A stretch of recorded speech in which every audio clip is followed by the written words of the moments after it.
এইরকম ওয়াজ আমি আমার জীবনেও শুনি নাই। সারা রাত মোবাইল টিপে সকাল 9টা থেকে মোবাইলের মাঝে চার্জ নাই, মোবাইলের মাঝে চার্জ নাই। এবার মাইকিং চলে সকাল 8টা থেকে বিকাল 4টা পর্যন্ত কারেন্ট থাকবে।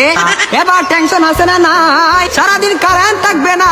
আর যদি কারেন্ট না থাকে আমার মোবাইলটা বন্ধ হয়ে যাবে, আর ওই পারে কথা বলা যাবে না। এবার ওই পার থেকে রাগ করবে কি করবে না। এবার যখন বিকাল 4টা বেজে গেল, এই মাত্র কারেন্ট আসলো আর মোবাইলটা চার্জে লাগাইয়ে টিপানো আরম্ভ। এবার মেসেজ করে হাই, এবার গিয়ে দেখে ওই পার থেকে ব্লক করে দিছে।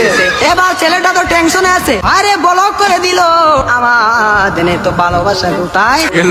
এবার 2 দিন পরে ব্লকটা খুললো, 2 দিন পরে ব্লকটা খুললো। এই 2 দিনের মাঝে ছেলেটার আরেকটা হয়ে গেছে, আরেকটা হয়ে গেছে। এবার মেয়েটা বলে তোমার সাথে আমি পালিয়ে আমাদের বাড়িতে মানবে না, চলো আমরা পালিয়ে যাই। আমি রাগ করেছিলাম, আমার রাগ তুমি কেন ভাঙ্গাও না। আর ছেলেটা রাগ কি ভাঙ্গাবে, এই 2 দিনের মাঝে আর একটা কপালের মাঝে জুইটা গেছে।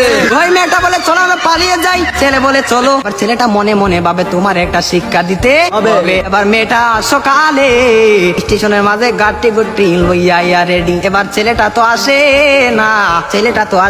না, আর মেয়েটা বাড়িতে কি যাবে, বাড়ির মাঝে 3 হাত লম্বা একটা চিঠি দিয়া পাইছে। পাশের গ্রামের রফিক মিয়ার সাথে পালিয়ে যাবে, বাড়িতে চিঠি দিয়ে যায়। আর বাড়িতে মাঝে কোনোদিন আসবো না, তার নয় কার না, আমি আর কোনোদিন বাড়ির মাঝে আসবো না। আমি চলে গেলাম পাশের গ্রামের রফিক মিয়ার সাথে। আর রফিক মিয়া তো